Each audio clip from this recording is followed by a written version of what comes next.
Assalamualaikum warahmatullahi wabarakatuh. Selamat pagi, siang, sore, atau malam. Pada kali ini kita akan mencoba membahas tentang materi perubahan draft revisi Perpres nomor 54 tahun 2010.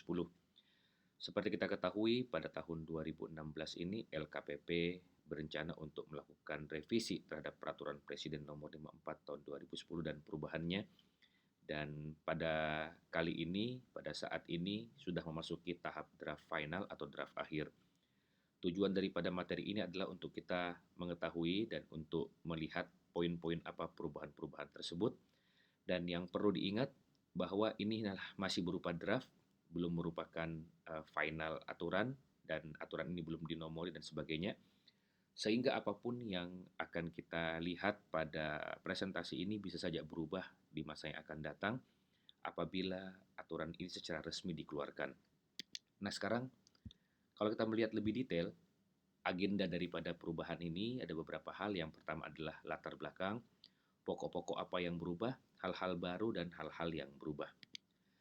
Latar belakang daripada perubahan Perpres ini merujuk kepada Kepres nomor 18 tahun 2016 tentang program penyusunan peraturan presiden tahun 2016 yang mengamanatkan bahwa peraturan presiden tentang pengadaan barang dan jasa pemerintah harus diselesaikan pada tahun 2016. Tujuan yang kedua adalah arahan Presiden untuk melakukan deregulasi besar-besaran dalam rangka memaksimalkan penyerapan anggaran. Ini berkali-kali disampaikan oleh Bapak Presiden Jokowi tentang penyempurnaan peraturan, khususnya yang berkaitan tentang masalah investasi, daya serap anggaran, serta kecepatan dalam pelaksanaan program-program pemerintah. Pokok-pokok yang berubah dalam peraturan Presiden ini ada beberapa hal. Yang pertama adalah simplifikasi. Yang lama terdiri atas 19 bab dan 139 pasal, dan yang baru ini direncanakan terdiri atas 15 bab dan 96 pasal. Diharapkan hal-hal yang berkaitan dengan pasal-pasal yang tidak diperlukan atau yang bersifat multitafsir itu dapat direduksi, dapat dikurangi. Dan aturan ini juga tidak boleh terlalu tebal sehingga mudah untuk dilaksanakan di lapangan. Yang cukup menarik dalam perubahan peraturan presiden ini adalah hilangnya bagian penjelasan dalam Perpres ini.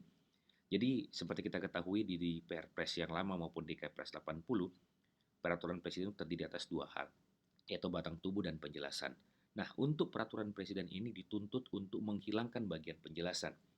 Sehingga tantangan yang terbesarnya adalah bagaimana membuat aturan-aturan yang ada di dalam batang tubuh tersebut menjadi aturan yang sudah bersifat detail dan mampu dipahami hanya dengan satu kali pembacaan. Tidak perlu ada penjelasan atau tulisan-tulisan cukup jelas dan sebagainya. Karena justru permasalahan utama banyak yang beranggapan bahwa norma yang terkandung di dalam penjelasan itu menjadi bagian yang tak terpisahkan daripada batang tubuh.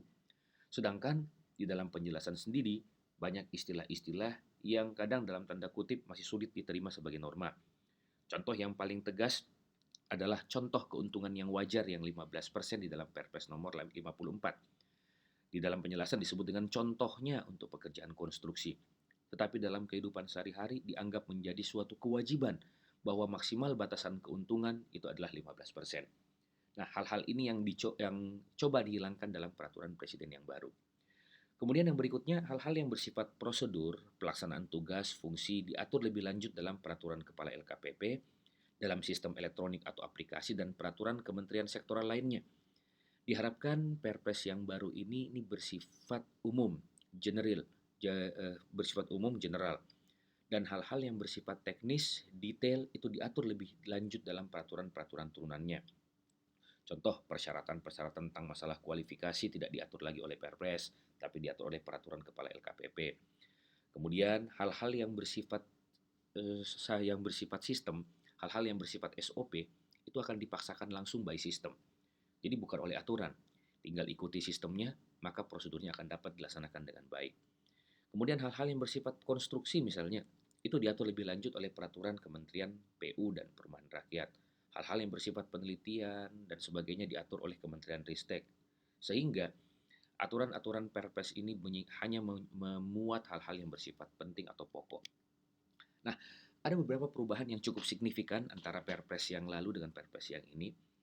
Perpres yang baru, draft Perpres yang ini itu disusun dengan sistem layer demi layer.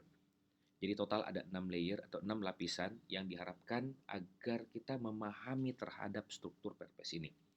Kalau kita lihat di layar, ada 6 layer atau 6 lapisan. Layer yang pertama terdiri atas 3 bab, yaitu bab 1 ketentuan umum, bab 2 tujuan etik, prinsip dan etika pengadaan barang atau jasa, dan yang ketiga pelaku pengadaan barang dan jasa. Kalau kita melihat layer atau lapisan pertama ini menyangkut tentang apa isi daripada Perpres itu sendiri. Apa tujuannya, apa prinsipnya, serta yang dulunya bertuliskan pelaksana pengadaan atau pengelola pengadaan ini diganti dengan istilah pelaku pengadaan barang atau jasa. Siapa-siapa saja para pihak yang terlibat dalam proses pengadaan barang dan jasa ini diatur lebih detail di dalam bab 3. Nah, kemudian lapisan kedua ini adalah lapisan inti. Mengapa lapisan inti? Karena yang disebut dengan pengadaan yang terdiri atas yang dimulai daripada perencanaan sampai diselesaikannya seluruh kegiatan ini diatur dalam lapisan ini. Dimulai daripada bab 4 yaitu perencanaan pengadaan, bab 5 persiapan pengadaan, bab 6 pelaksanaan swakelola, dan bab 7 pelaksanaan melalui penyedia. Disinilah semua tahapan-tahapan pelaksanaan pengadaan ini diatur. Khusus untuk bab ini dimulai daripada hal-hal apa yang harus dipersiapkan dalam perencanaan serta bagaimana sih tata cara pelaksanaan pengadaan barang dan jasa. Pada lapisan ketiga atau layer ketiga ini mengatur tentang pengadaan tertentu. Jadi yang dulunya dilaksanakan melalui penyedia maupun swakelola sekarang ditarik disebut dengan istilah pengadaan tertentu. Karena banyak hal juga yang sebenarnya tidak tepat dalam pelaksanaan pengadaan melalui penyedia. Contohnya seperti ini.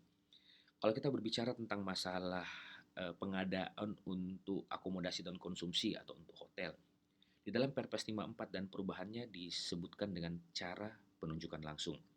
Nah, tata cara pelaksanaan melalui penunjukan langsung ini disamakan, baik dengan menunjuk langsung untuk hotel, kemudian untuk pekerjaan yang tidak darurat dan sebagainya.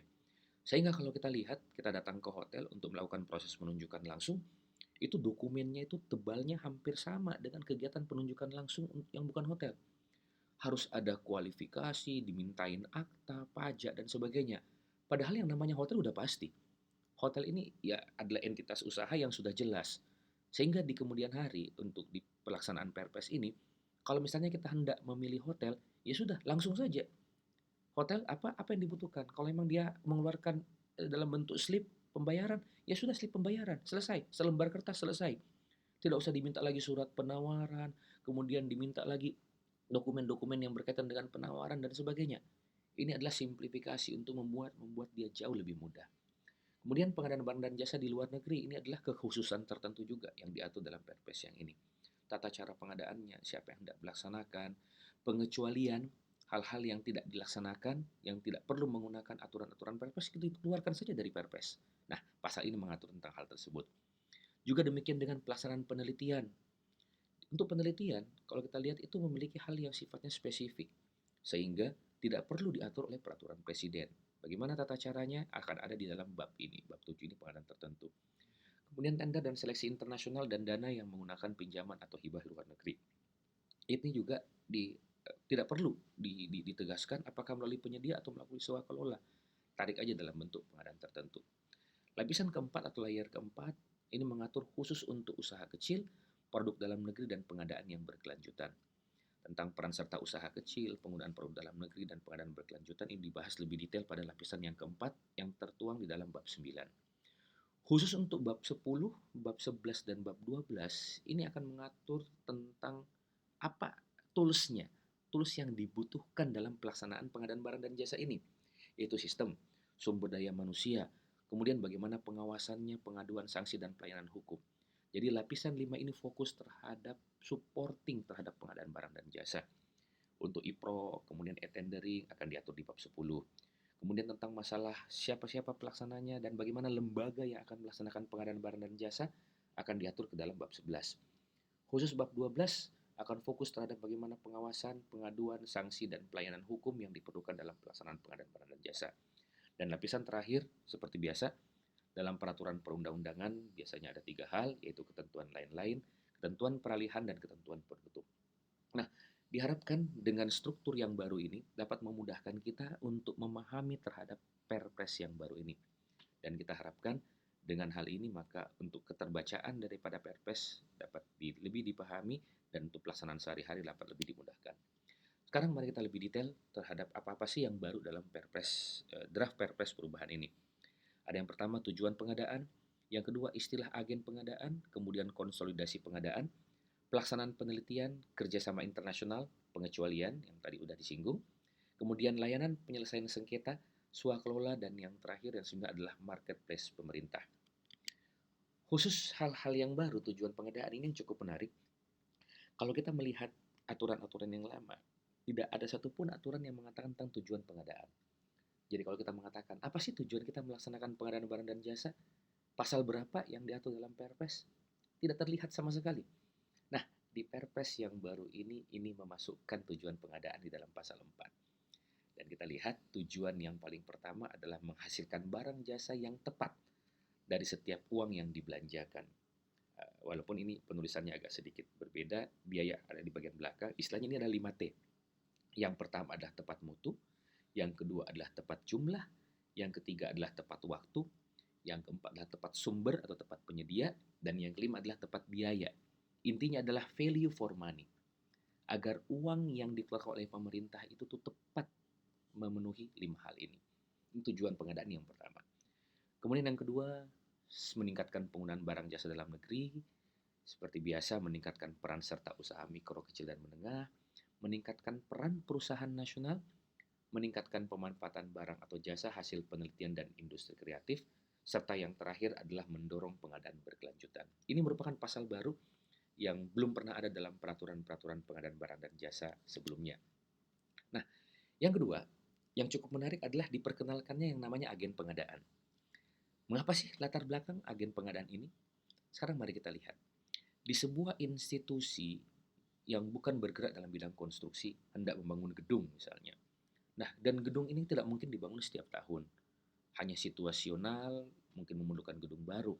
Kan tidak mungkin kemudian merekrut atau membentuk kelompok kerja yang khusus menangani di bidang konstruksi. Alangkah mahalnya kalau hanya untuk satu kegiatan, sekali lagi satu kegiatan yang tidak berulang, yang sangat spesifik, yang hanya dibutuhkan satu kali saja, menggunakan sumber daya manusia atau memanfaatkan sumber daya manusia atau membentuk aturan pengadaan atau membentuk pokja pengadaan yang tidak dikuasai. Ini cukup berbahaya. Nah, kenapa tidak diserahkan kepada pihak lain? Pihak lain inilah yang disebut dengan agen pengadaan.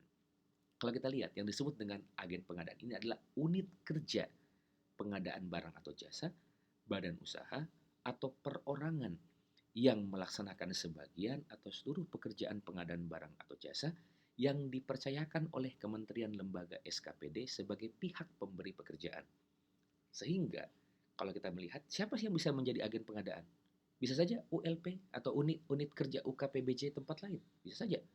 Atau bahkan serahkan kepada badan usaha atau swasta atau perorangan yang memang spesifik dan ahli di bidang pengadaan barang dan jasa. Ini adalah untuk tingkat efisiensi. Bagaimana cara pemilihannya? Melalui swakelola tipe 2 atau melalui pemilihan penyedia. Swakelola tipe 2 berarti swakelola dengan instansi pemerintah lain, pelaksana swakelola, atau dilaksanakan oleh penyedia barang atau jasa. Jadi kalau kita tidak memiliki keahlian, tidak memiliki kapasitas, serahkan kepada orang yang mampu. Serahkan kepada orang yang ahli. Ingat, apabila sebuah pekerjaan diserahkan kepada yang bukan ahlinya, maka tunggulah kehancurannya.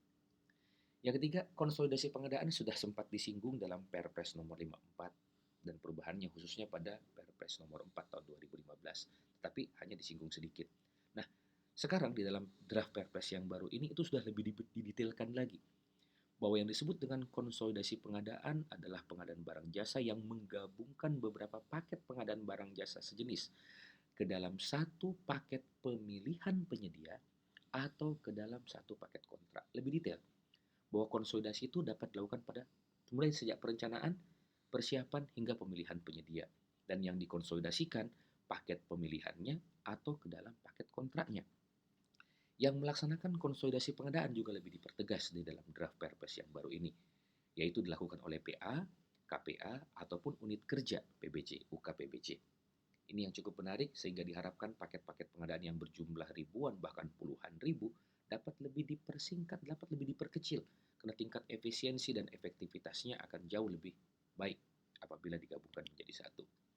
Nah, khusus untuk penelitian, ini hal yang baru juga diatur. Untuk penelitian pengadaan barang dan jasa, Untuk pelaksanaan penelitian, proses pengadaan barang dan jasanya ini diatur lebih detail di pasal 65 dan 66, bahwa pelaksanaan penelitian dapat dilakukan oleh individu atau kelompok individu, KLSKPD, perguruan tinggi, ormas maupun badan usaha. Yang menarik, khusus untuk penelitian ini tidak akan diatur melalui Perpres, tidak. Tapi ditekankan bahwa ketentuan lebih lanjut mengenai pelaksanaan penelitian diatur dengan peraturan menteri yang bertanggung jawab di bidang riset, teknologi, dan pendidikan tinggi. Sehingga jangan sampai untuk pelaksanaan penelitian harus melalui proses tender lagi, prakualifikasi atau pasca kualifikasi, penawaran dan sebagainya. Silakan diatur oleh menteri yang khusus bertanggung jawab di bidang ristek. Yang kelima, kerjasama perdagangan internasional ini diatur lebih detail di dalam pasal 69 draft Perpres yang baru ini. Nah, yang menarik, ini ada beberapa hal yang dapat dilaksanakan langsung oleh negara-negara yang bekerja sama dengan Indonesia melalui kerjasama perdagangan internasional. Dan ada nilai-nilai tertentu yang dapat dilaksanakan berdasarkan kerjasama perdagangan tersebut. Indonesia sebagai bagian daripada negara-negara di dunia memiliki MOU maupun kerjasama dengan negara-negara yang lain. Ada beberapa hal yang diperlukan pengaturan tersendiri, entah karena perjanjian yang diberikan atau dalam pelaksanaan-pelaksanaan tertentu, sehingga kita perlu memberikan paket-paket pekerjaan tertentu terhadap negara-negara tersebut. Nah, ini diatur lebih detail di dalam kerjasama perdagangan internasional di pasal 69 draft Perpres yang baru. Kemudian ada pasal yang disebut dengan pasal-pasal pengecualian. Jadi hal-hal yang dikecualikan diatur dalam pengadaan barang atau jasa pemerintah. Contohnya ada tiga hal, ada tiga kategori. Yang pertama adalah hal-hal yang sudah diatur dalam peraturan perundang-undangan yang lain. Yang kedua, tarif resmi yang telah dipublikasikan secara luas. Dan yang ketiga, pengadaan barang atau jasa yang telah sesuai dengan praktek bisnis yang telah mapan. Contoh pengadaan tanah tidak perlu diatur lagi oleh Perpres. Mengapa? Ya karena sudah ada undang-undang tentang hal tersebut. Alat peralatan pertahanan dan keamanan, dulu yang namanya ada alutsista dan almatsus, ini tidak diatur lagi melalui Perpres. Kerjasama pemerintah dengan badan usaha, pengadaan pemerintah desa, jasa profesi tertentu, contoh misalnya untuk notaris, akuntan, untuk apa ditenderkan? Sudah ada prosedurnya, ada tahapannya, ada undang-undang notaris dan seterusnya. Pembelian berdasarkan tarif resmi pemerintah, untuk apa diatur lagi? Untuk apa ada surat penawaran? Beli aja langsung, harganya udah pasti. Tenaga pendukung dengan perjanjian kerja, untuk perekrutan tenaga-tenaga seperti itu cleaning service, kemudian untuk contohnya pasukan Orange kalau di Jakarta, itu tidak perlu menggunakan aturan pengadaan barang dan jasa. Kan tidak lucu kalau setiap tenaga tersebut dimintain proposal, dimintain surat penawaran dan sebagainya. Sudah, rekrut saja menggunakan perjanjian kerja atau MOU atau kontrak, pembayaran menggunakan sistem metode keuangan, selesai.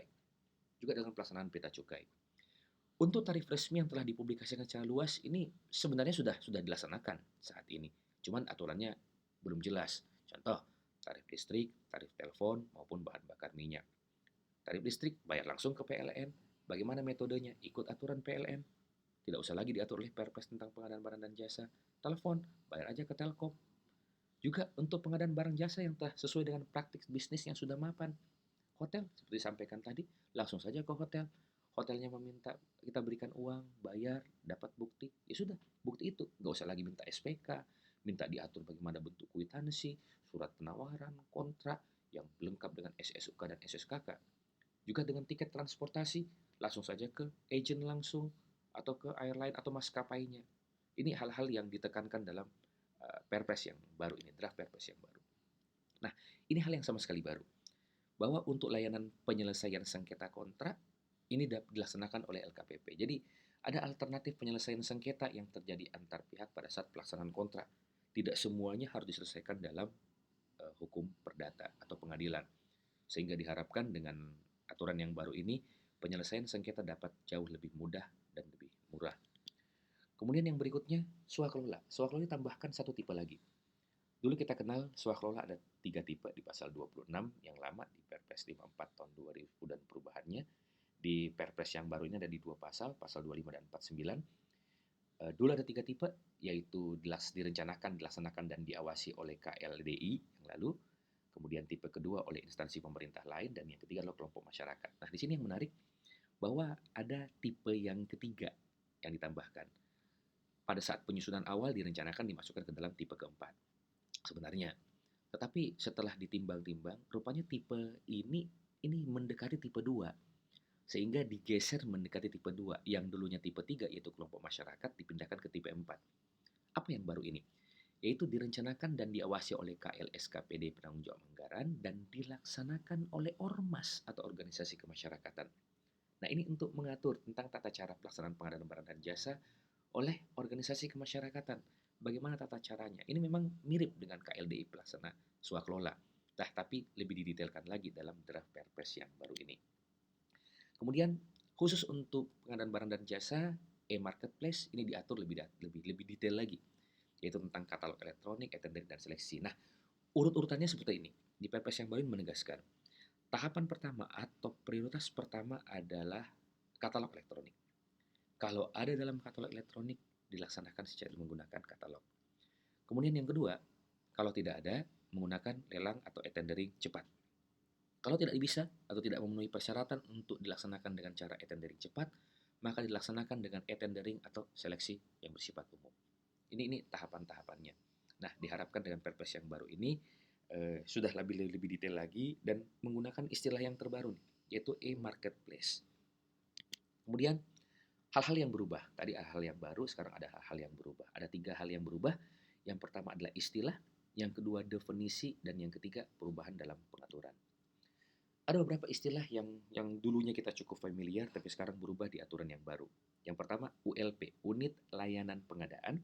Ini berubah menjadi Unit Kerja Pengadaan Barang atau Jasa. Mengapa hal ini berubah? Apa latar belakangnya? Kata-kata layanan di dalam ULP itu sebenarnya memperkecil daripada sifat ULP itu sendiri. Banyak yang mengatakan bahwa ULP itu hanya sekedar melaksanakan proses pemilihan penyedia, hanya tender, hanya lelang. Ya cukup. Kalau gitu ngapain berbentuk badan? Ngapain berbentuk eselon sendiri? Ngapain berdiri sendiri? Kan cuma tender. Padahal kalau kita melihat fungsi daripada unit ini adalah membantu sejak perencanaan hingga diselesaikannya seluruh kegiatan. Besar sekali. Oleh sebab itu, disebut dengan unit kerja pengadaan barang atau jasa. Unit kerja, unit yang bekerja dalam melaksanakan pengadaan barang atau jasa. Apakah bentuknya badan, bentuknya biro, disesuaikan dengan rentang kendali dan besaran organisasi serta kompleksitas pengadaan barang dan jasa. Kemudian, lelang berubah menjadi tender. Ini hal yang sederhana tapi sebenarnya cukup signifikan. Kalau kita melihat, yang namanya lelang itu adalah proses menjual. Saya melelangkan sesuatu, saya menjual sesuatu. Padahal dalam konteks di pemerintah, pemerintah ini membeli. Rupanya di Kamus Besar Bahasa Indonesia lebih tepat menggunakan kata-kata tender, bukan menggunakan kata-kata lelang. Sehingga yang dulunya istilahnya lelang berubah menjadi tender. Poin yang ketiga, daftar hitam. Sebenarnya yang diatur bukan daftar hitamnya, tapi sanksi pengenaan daftar hitam. Sehingga istilah daftar hitam diubah menjadi sanksi daftar hitam. Kemudian yang tadi Pokja ULP, ini berubah menjadi Pokja pemilihan. Lah, apakah ini bukan berarti mereduksi fungsi daripada Pokja ini sendiri? Belum tentu. Di unit kerja pengadaan barang dan jasa nanti bisa saja terdiri atas beberapa Pokja. Pokja yang spesial untuk melakukan pemilihan penyedia namanya Pokja pemilihan. Pokja yang khusus untuk mengatur atau untuk membantu dalam hal perencanaan bisa menjadi Pokja perencanaan. Pokja yang khusus untuk membantu menyusun dalam proses penerimaan menjadi Pokja penerimaan. Jadi akan ada beberapa jenis Pokja dalam unit kerja pengadaan barang dan jasa. Kemudian untuk KLDI ini diubah menjadi istilah KLSKPD. Mengapa? Karena kalau kita melihat RK, Rencana Kerja dan Anggaran, RKA KL, nggak ada RKA KLDI atau RKA KLI. Kok bisa? Karena I sudah masuk di dalam L. Jadi yang tadinya KLDI berubah menjadi KLSKPD. Kemudian dokumen pengadaan ini akan difokuskan istilahnya menjadi dokumen pemilihan. Karena yang kalau kita mengatakan dokumen pengadaan, berarti usulan dokumen anggaran yang dibahas oleh DPR maupun DPRD harusnya disebut dengan dokumen pengadaan dong. Karena yang disebut dengan pengadaan adalah dimulai sejak tahap perencanaan. Nah, padahal yang dimaksud dengan dokumen ini adalah dokumen pada saat pemilihan penyedia. Jadi lebih ditegaskan menjadi dokumen pemilihan. Kemudian definisi. Nah, kalau kita bicara tentang masalah pengadaan barang atau jasa pemerintah, pengadaan barang atau jasa adalah kegiatan untuk membeli barang. Itu benar, itu pengadaan barang atau jasa. Tapi Apakah pengadaan barang dan jasa itu adalah kegiatan untuk pembelian barang dan jasa yang dimulai daripada perencanaan? Bukan. Apakah hanya pemerintah? Bukan. Pengadaan swasta juga dimulai daripada perencanaan. Sehingga lebih difokuskan bahwa kalau disebut dengan pengadaan barang atau jasa pemerintah adalah pengadaan barang atau jasa oleh KLSKPD yang dibiayai oleh APBN atau APBD. Kalau pengertian pengadaan barang atau jasa baru tetap sesuai dengan Perpres nomor 54. Ini perubahan definisi yang cukup menarik. Kemudian unit kerja pengadaan barang dan jasa. Nah, kalau kita lebih detail ke tadi, lebih tentang masalah UKPBJ, ini lebih ditegaskan bahwa adalah unit kerja yang menjadi pusat keunggulan atau center of excellence pengadaan barang atau jasa. Pusat keunggulan, bukan sekedar melaksanakan proses pemilihan, bukan melayani dan sebagainya. Karena diharapkan dalam UKPBJ ini semua hal-hal aspek-aspek dalam bidang pengadaan barang dan jasa dapat dibantu, dapat dikembangkan dan menjadi pusat pengadaan barang dan jasa. RUP, Rencana Umum Pengadaan, dulu belum didefinisikan. Di dalam Perpres yang baru ini, di dalam draft revisi Perpres ini lebih sudah masuk ke dalam definisi sendiri, yaitu daftar rencana kegiatan pengadaan barang atau jasa yang dilaksanakan oleh KLSKPD. Nah, LPSE, layanan pengadaan secara elektronik, ini diatur definisinya, yaitu merupakan perangkat UKPBJ atau unit kerja mandiri yang berfungsi mengelola teknologi informasi dalam rangka pelaksanaan pengadaan barang atau jasa. Ini diatur sendiri. Kemudian swakelola. Swakelola diatur definisinya menjadi bagaimana cara memperoleh barang atau jasa. Kalau kita lihat di pasal 3, Perpres 54 dan perubahannya, cara memperoleh barang atau jasa ada dua, yaitu dengan cara swakelola dengan melalui penyedia. Lah, mengapa swakelola pengertiannya menjadi pengadaan barang jasa di mana pekerjaan direncanakan, dikerjakan dan sebagainya? Ini tidak tepat. Sehingga direvisi, diperbaiki dalam draft Perpres yang baru ini, yaitu menjadi cara memperoleh barang atau jasa yang dikerjakan sendiri. Ini untuk menyesuaikan dengan pengertian daripada cara pelaksanaan pengadaan barang dan jasa itu sendiri. Kemudian penunjukan langsung tidak lagi kepada siapa yang ditunjuk, tapi apa itu penunjukan langsung. Namanya definisi kan menunjuk kepada apa. Sehingga diperbaiki dalam revisi Perpres, yaitu metode pemilihan untuk mendapatkan penyedia dalam kondisi khusus. Bagaimana kondisi khususnya? Udah kita bahas tadi. Kemudian penyedia. Kalau kita bicara masalah penyedia, di Perpres nomor 54 disebutkan bahwa yang disebut dengan penyedia adalah badan usaha atau orang perorangan yang menyediakan barang, pekerjaan konstruksi, jasa konsultan, dan jasa lainnya. Padahal kalau kita lihat, kapan sebuah badan usaha itu dinyatakan sebagai penyedia? Tentu saja setelah ditetapkan oleh pemerintah kan. Nah, orang yang tidak mendaftar, apakah itu penyedia? Belum. Ini kan jadi rancu. Padahal untuk bisa disebutkan sebagai penyedia, kalau sudah mendapatkan SPPBJ dong. Istilah penyedia barang dan jasa ini kan merupakan perubahan bentuk. Kalau misalnya mendaftar dalam proses lelang atau tender, istilahnya adalah peserta lelang atau tender. Kapan sudah lulus dalam evaluasi penawaran, itu berubah menjadi calon pemenang. Nah, berikutnya ditetapkan sebagai pemenang. Tetapkan sebagai pemenang berubah menjadi pemenang lelang. Apakah pemenang lelang menjadi penyedia? Belum tentu. Harus ditetapkan SWBJ dulu. Oleh sebab itu, di dalam revisi Perpres atau draft Perpres yang baru ini, istilah penyedia dipertegas menjadi pelaku usaha yang menyediakan barang, pekerjaan konstruksi, jasa konsultansi atau jasa lainnya berdasarkan perjanjian. Jadi kalau sudah berdasarkan perjanjian, barulah berubah menjadi penyedia barang atau jasa pemerintah. Berikutnya adalah PPHP. PPHP ini istilahnya satu, tapi disebutkan dua. Ada yang mengatakan panitia penerima hasil pekerjaan, ada yang mengatakan pejabat penerima hasil pekerjaan. Nah, sekarang ini lebih dipertegas bahwa ada PJPHP, ada PPHP. PJPHP adalah pejabat pemeriksa hasil pekerjaan dan PPHP adalah panitia pemeriksa hasil pekerjaan. Kemudian hal-hal yang berubah. Ada beberapa hal. Yang pertama yang tadi kita sudah sebutkan dengan UKPBJ, Unit Kerja Pengadaan Barang dan Jasa. Tugasnya ada 4, mengelola pengadaan barang atau jasa. Yang berikutnya adalah pengelolaan fungsi LPSE. Kalau kita lihat bahwa ada opsi bahwa LPSE berada di dalam UKPBJ. Karena LPSE itu layanan pengadaan secara elektronik, memberikan layanan. Nah, layanan ini merupakan bagian daripada Center of Excellence tadi. Tetapi di beberapa daerah ada yang menarik keluar daripada LPSE ini karena rupanya fungsi LPSE bukan sekedar untuk pelayanan secara elektronik, juga memberikan layanan untuk fungsi-fungsi yang lain, misalnya pelaporan, perencanaan, dan sebagainya, budgeting, dan sebagainya. Ini silakan, bisa tarik sendiri, ini pilihan. Tapi bisa digabung, bisa dipisah. Kemudian yang ketiga, pembinaan sumber daya manusia dan kelembagaan pengadaan barang dan jasa.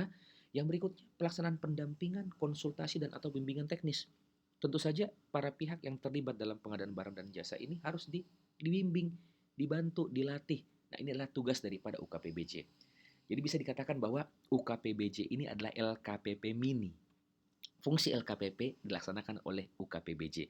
Sehingga sekali lagi tugasnya bukan hanya sekedar memilih penyedia. Yang kedua, untuk jasa konsultasi ada perubahan yang tadinya pengadaan langsung 50 juta sekarang menjadi di bawah 100 juta atau paling tinggi 100 juta rupiah. Yang ketiga, persyaratan penyedia. Nah, ini pasal 19 di Perpres yang lama itu akan dihilangkan menjadi satu baris saja, yaitu penyedia wajib memenuhi ketentuan peraturan perundang-undangan untuk menjalankan kegiatan usaha dan kualifikasi sesuai dengan barang atau jasa yang diadakan. Mengapa ini berubah? Karena rupanya untuk setiap pelaksanaan pengadaan barang dan jasa memerlukan penyedia yang berbeda-beda. Kalau kita melihat di aturan yang sekarang di Perpres nomor 54 di pasal 19, semua penyedia barang dan jasa harus memenuhi ketentuan peraturan perundang-undangan, harus memiliki pengalaman, harus memiliki kemampuan dasar untuk konstruksi dan sebagainya dan sebagainya. Padahal boleh jadi untuk konstruksi itu berbeda. Konstruksi sendiri untuk jalan, jembatan itu berbeda. Sehingga persyaratan penyedianya tidak boleh disamaratakan. Persyaratan penyedianya itu harus disesuaikan dengan jenis pekerjaan yang akan diadakan. Nah, tentu saja tidak mungkin dimuat dalam Perpres, sehingga akan diatur lebih detail dalam bentuk peraturan-peraturan turunan daripada Perpres yang ini. Kemudian e-purchasing dapat dikatakan bahwa aturan yang lama itu agak sedikit bebas ya, karena pejabat pengadaan walaupun 1 triliun itu dapat melaksanakan e-purchasing. Oleh sebab itu di draft Perpres yang baru ini akan diatur bahwa batas nilai e-purchasing oleh pejabat pengadaan itu paling tinggi adalah 200 juta rupiah. Di atas itu dilakukan oleh siapa? Dilakukan oleh PPK atau pejabat yang ditunjuk untuk melaksanakan e-purchasing. Kemudian pengadaan dalam rangka penanganan kondisi darurat. Nah, khusus untuk kondisi darurat dengan sistem penunjukan langsung itu diatur lebih detail, diatur dalam bentuk peraturan yang terpisah. Jaminan sekarang dimunculkan kembali, khususnya untuk jaminan penawaran untuk barang, pekerjaan konstruksi atau jasa lainnya dengan nilai pengadaan di atas 10 miliar. Jadi hanya di atas 10 miliar baru menggunakan jaminan penawaran. Filosofi jaminan penawaran ini sebenarnya adalah menjaga pemerintah dari resiko-resiko dalam pelaksanaan pengadaan. Kalau kita melihat bahwa proses pengadaan barang dan jasa ini tidak bisa diikuti oleh penyedia yang bermain-main. Sehingga untuk bisa menjaga kerugian pemerintah, dimunculkanlah namanya jaminan penawaran ini. Nah, dulu dihilangkan karena prosedurnya tidak memungkinkan. Contoh kalau misalnya seperti IPRO, di mana dimasukkan jaminan penawarannya. Tapi jangan sampai prosedur ini menghilangkan daripada filosofi atau makna daripada jaminan itu sendiri. Sebagai jaminan bagi pemerintah, jangan sampai seperti itu. Nah, ini dimunculkan kembali dalam aturan yang baru, walaupun hanya berlaku untuk di atas 10 miliar rupiah. Kemudian untuk HPS dikecualikan untuk pengadaan langsung sampai dengan 10 juta, e-purchasing, kontes, dan sayembara. Kemudian tender internasional ini yang cukup menarik untuk konstruksi, ini direncanakan dalam draft Perpres ini dengan nilai di atas 1 triliun. Jadi ini yang cukup berubah, barang atau jasa lainnya yang tadinya 20 miliar menjadi 50 miliar, konsultansi tadinya 10 miliar menjadi 25 miliar, dan PBJ yang dibiayai oleh lembaga kredit ekspor maupun kredit swasta asing. Nah, kontrak khusus untuk konsultan ditarik. Jadi tidak ada lagi yang namanya lamsam, harga satuan, gabungan lamsam, harga satuan untuk konsultansi. Ini memang patut dipahami karena banyak kebingungan dalam jasa konsultansi ini. Sudah dikatakan kontraknya lamsam, masih tetap diperiksa yang namanya biaya langsung non personilnya. Ini sering terjadi, disalahkan. Kenapa? Kenapa? Mana buktinya? Harus ada bukti pengeluaran setiap lembaran, padahal kontraknya lamsam. Oleh sebab itu, khusus untuk jasa konsultan ditarik berdasarkan keluaran, yang kedua waktu penugasan maupun kontrak payung. Untuk pengadaan barang, konstruksi dan jasa lainnya juga kontrak payung dimasukkan dalam jenis kontrak. Kemudian khusus metode evaluasi ini berubah, yang tadinya sistem gugur menjadi harga terendah. Mengapa? Karena sistem gugur itu adalah caranya, bukan tujuannya. Tujuannya kita kan memperoleh barang dengan harga terendah. Sama dengan sistem nilai. Yang kita lihat adalah nilainya, nilai yang terbaik. Seperti itu. Sehingga dengan dulunya menggunakan sistem gugur, semangatnya menggugurkan. Jadi salah sedikit gugur. Nah, diharapkan dengan metode evaluasi yang baru ini, apabila memenuhi administrasi, teknis, selama harganya terendah, dia ditetapkan sebagai penyedia barang atau jasa. Ini perubahan-perubahan dari sisi jenis kontrak dan metode evaluasi. Ini adalah akhir daripada presentasi ini dan perlu kami tegaskan bahwa ini masih berupa draft. Sekali lagi, aturan ini masih berupa draft dan boleh jadi masih ada perubahan-perubahan dan pengaturan-pengaturan lebih lanjut. Direncanakan peraturan ini akan ditetapkan pada tahun 2017 dan diharapkan efektif berlaku pada 1 Januari tahun 2018 karena masih ada aturan-aturan turunannya yaitu dalam bentuk peraturan kepala maupun peraturan menteri terkait untuk menindaklanjuti peraturan presiden ini. Terima kasih. Wabillahi taufik wal hidayah. Wassalamualaikum warahmatullahi wabarakatuh.